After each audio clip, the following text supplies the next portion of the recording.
ये लीजिए, हमारे घर में सिर्फ इतना ही बचा है। अगर सुख है तो ले लीजिए, अगर सुखा तो मत लीजिए। भाग 2, त्याग की जंग और बुद्धि की जीत। बहुत समय पहले दिल्ली के भव्य महल में सम्राट अकबर का शासन था।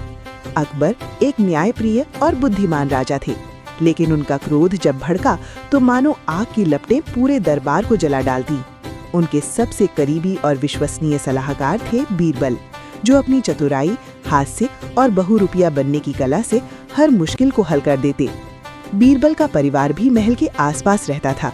उनकी पत्नी, 2 बच्चे, छोटू 10 साल का और मीना 8 साल की। बच्चे महल के बगीचे में खेलते, राजकुमारों के साथ दोस्ती करते और बीरबल की कहानियां सुनकर बड़े होते। लेकिन ये दिन थे खुशी के, जो जल्द ही बदलने वाले थे। उस साल दिल्ली और आसपास के इलाकों में भयंकर सूखा पड़ा। नदियां सूख गई, खेत बंजर हो गए और लोग भूख से तड़पने लगे। गांवों में बच्चे रोते हुए घूमते, माएं उन्हें चुप कराती, लेकिन खुद की आंखों में आंसू छिपाती। अकबर ने दरबार में बैठक बुलाई। हमारी प्रजा की ये हालत देखकर मेरा दिल टूट रहा है, उन्होंने कहा। मैं खुद राज्य का दौरा करूंगा, अनाज बांटूंगा और नए कुएं खुदवाऊंगा। लेकिन महल के बाहर एक अफवाह फैल गई कि अकबर सूखे से इतने दुखी हैं कि वे महल छोड़कर हमेशा के लिए चले जाएंगे, राज्य को उसके हाल पर छोड़ देंगे। ये अफवाह जंगल की आग की तरह फैली। गांवों में बच्चे डरकर रोने लगे। एक गांव की छोटी लड़की ने अपनी माँ से कहा, माँ, अगर बादशाह चले गए तो कौन हमें रोटी देगा? हम भूखे मर जाएंगे। अकबर को जब ये अफवाह पता चली तो उनका क्रोध आसमान छू गया। वे दरबार में गरज उठे, ये झूठ कौन फैला रहा है? मैंने कभी राज्य छोड़ने की बात नहीं की। अगर ऐसे लोग हैं जो मेरे खिलाफ साजिश रच रहे हैं तो मैं सच में महल छोड़ दूंगा। मैं इस जिम्मेदारी से मुक्त हो जाऊंगा। उनकी जिद इतनी पक्की थी कि रानी जोधाबाई ने भी उन्हें मनाने की कोशिश की, लेकिन व्यर्थ। पूरा महल उदास हो गया। बच्चे जो महल के बगीचे में खेलते थे अब चुपचाप बैठे रहते। छोटू ने अपनी बहन मीना से कहा, दीदी, अगर बादशाह चले गए तो पापा भी दुखी हो जाएंगे, हमें कुछ करना चाहिए। मीना ने रोते हुए जवाब दिया, लेकिन हम बच्चे क्या कर सकते हैं, बस प्रार्थना। अफवाह की जड़ और बीरबल की योजना। बीरबल ने देखा कि अकबर का क्रोध बढ़ता जा रहा है। वे जानते थे कि ये अफवाह कोई साधारण बात नहीं, शायद पड़ोसी राज्य के जासूसों की साजिश है, जो अकबर के राज्य को कमजोर करना चाहते हैं। बीरबल ने चुपके से जांच शुरू की।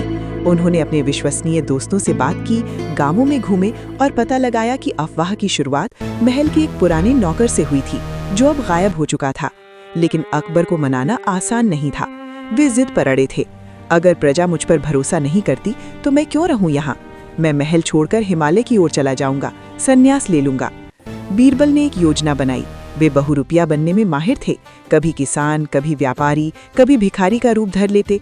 उन्होंने सोचा, मैं खुद बहुरूपिया बनकर अफवाह फैलाऊंगा, ताकि बादशाह को पता चले कि अफवाहें कितनी आसानी से फैलती हैं और लोग कितने प्रभावित होते हैं। बीरबल ने घर पर छोटू और मीना को बुलाया। बच्चों, पापा एक खेल खेलने जा रहे हैं, तुम दोनों महल के बाहर जाकर देखना, लेकिन किसी को बताना मत। छोटू उत्साहित हो गया, पापा, क्या आप फिर से बहुरूपिया बनेंगे जैसे पिछली बार भिखारी बने थे? बीरबल हंसे, हाँ, लेकिन ये खेल बड़ा है, इसमें त्याग की जरूरत पड़ेगी। बीरबल ने खुद को एक गरीब किसान का रूप दिया। फटे पुराने कपड़े, मिट्टी से सना चेहरा, सिर पर पगड़ी की जगह पुराना कपड़ा और हाथ में एक टूटा हुआ हल। वे महल के बाहर बाजार में जाकर चिल्लाने लगे, ओ भाइयों, सुनो, बादशाह अकबर महल छोड़कर चले जा रहे हैं। सूखा इतना भयंकर है कि वे राज्य छोड़ देंगे। अब हम सब भूखे मरेंगे, हमारे बच्चों का क्या होगा? लोग इकट्ठा हो गए, बच्चे दौड़ कर आए। एक बच्चा बोला, अंकल, सच कह रहे हो, मेरी माँ कहती है बादशाह हमें बचाएंगे। बीरबल ने दुखी स्वर में कहा, बेटा, अफवाह है, लेकिन अगर सच हुई तो हम सब बर्बाद। ये खबर महल तक पहुंची। अकबर का क्रोध और भड़क गया। इस गरीब किसान को पकड़ो, ये दुश्मन का जासूस है, उन्होंने आदेश दिया। सिपाही बीरबल को पकड़कर दरबार में ले आए। अकबर ने गुस्से से पूछा, तू कौन है? तूने ये झूठी अफवाह क्यों फैलाई? तेरे जैसे लोग राज्य को बर्बाद कर रहे हैं। बीरबल ने अपना रूप बनाए रखा और बोले, हुजूर, मैं एक गरीब किसान हूँ, नाम है रामदास। मेरा खेत सूख गया, मेरे 2 बच्चे भूख से रोते हैं। मैंने सुना कि आप महल छोड़ रहे हैं तो डर गया। अगर आप चले गए तो हम जैसे गरीबों का क्या होगा? हमारे बच्चे सड़कों पर भीख मांगेंगे। अकबर का क्रोध चरम पर पहुंच गया। वे चिल्लाए, तू झूठ बोल रहा है, तू साजिश करता है। मैं ऐसे लोगों को बख्शता नहीं, इसे फांसी दो, आज शाम ही फांसी पर लटका दो। दरबार में सन्नाटा छा गया। बीरबल के दिल में दर्द हुआ, लेकिन उन्होंने अपना त्याग मन में रखा। अगर मेरी मौत से बादशाह का क्रोध शांत होता है और वे महल नहीं छोड़ते तो मैं खुशी से मरूंगा, उन्होंने सोचा। सिपाही उन्हें खींच कर ले गए। बच्चों की मासूमियत और त्याग की परीक्षा। महल के बाहर छोटू और मीना छिपकर देख रहे थे। जब उन्होंने देखा कि उनके पापा को पकड़ा गया तो वे डर गए। मीना रोने लगी, भैया पापा को क्या हो गया, वे तो बहुरूपिया बने थे। छोटू ने हिम्मत जुटाई और दौड़कर महल के अंदर गया। वे सीधे दरबार में पहुंचा जहां अकबर बैठे थे। छोटू ने रोते हुए अकबर के पैर पकड़े। हुजूर, उस गरीब किसान को मत मारिए, वो गरीब है, उसके भी बच्चे हैं जैसे मैं और मेरी बहन। अगर आप उसे फांसी देंगे तो उसके बच्चे अनाथ हो जाएंगे, और अगर आप महल छोड़कर चले गए तो हम सबके बच्चे अनाथ जैसे हो जाएंगे। अकबर थोड़े नरम पड़े, लेकिन उनकी जिद बरकरार थी। बेटा, वो जासूस है, मैंने फैसला कर लिया है। तभी मीना भी अंदर आई। उसके हाथ में एक छोटी सी पोटली थी जिसमें कुछ सूखे फल थे। हुजूर, ये लीजिए, हमारे घर में बस इतना बचा है। अगर सूखा है तो हम त्याग करेंगे, लेकिन आप मत जाइए, हम बच्चे आप पर भरोसा करते हैं।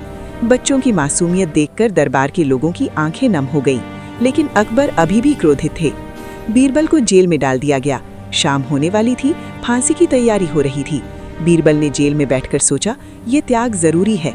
अगर मैं अब अपना रूप प्रकट करूं तो योजना बेकार हो जाएगी, मुझे इंतजार करना होगा। बाहर छोटू और मीना ने अपने दोस्तों, महल के अन्य बच्चों को इकट्ठा किया। वे सब मिलकर एक छोटा सा जुलूस निकाला, हाथों में तख्तियां लेकर। बादशाह, मत जाओ, हम आपके साथ हैं। ये देखकर अकबर की जिद पिघलने लगी, लेकिन वे बोले, पहले उस जासूस को फांसी दो, फिर सोचूंगा। सच्चाई का खुलासा और त्याग की जीत। फांसी का समय आ गया। बीरबल को फांसी के तख्ते पर लाया गया। पूरा शहर इकट्ठा था। बच्चे रो रहे थे, लोग दुखी। तभी बीरबल ने अपना मेकअप हटाया और बोले, हुजूर, मैं हूँ आपका बीरबल।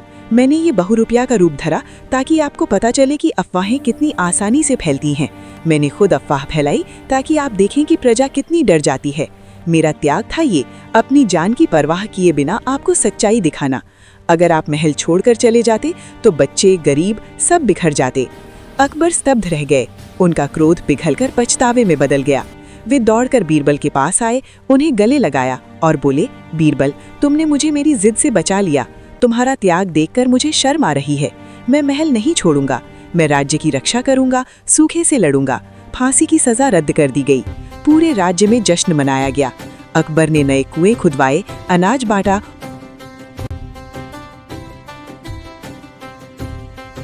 और बच्चों के लिए स्कूल खुलवाए। छोटू और मीना को इनाम दिया गया उनकी बहादुरी के लिए। सूखे की लड़ाई और नई शुरुआत। कहानी यहीं नहीं रुकी।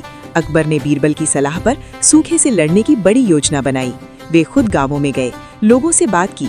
एक गांव में उन्होंने देखा कि बच्चे एक पुराने कुएं के पास खेल रहे थे जो सूख चुका था। अकबर ने बीरबल से कहा, देखो, इन बच्चों की खुशी के लिए हमें और त्याग करना होगा। बीरबल ने हंसकर जवाब दिया, हुजूर, त्याग ही जीवन है। जैसे मैंने किया वैसे आप कर रहे हैं। उन्होंने नए बांध बनवाए, बारिश के पानी को संरक्षित करने के तरीके सिखाए। महीनों में राज्य फिर हरा भरा हो गया। अब बच्चे खुशी से खेलते और अफवाहें हमेशा के लिए दफन हो गईं। कहानी की शिक्षा। ये कहानी सिखाती है कि क्रोध में लिए गए फैसले अक्सर गलत होते हैं, लेकिन बुद्धिमत्ता और त्याग से उन्हें सुधारा जा सकता है। बच्चों की मासूमियत हमें याद दिलाती है कि समाज की नींव वे ही हैं, उन्हें कभी नजरअंदाज न करें। सच्चा सेवक या मित्र अपने प्रियजनों के लिए जान की बाजी लगा सकता है, लेकिन अंत में सच्चाई और धैर्य की जीत होती है। हमेशा अफवाहों पर भरोसा करने से पहले सोचें और त्याग की भावना रखें, क्योंकि त्याग ही सच्ची ताकत है। जिद छोड़कर दूसरों की भलाई सोचें, तभी जीवन सुखी होगा।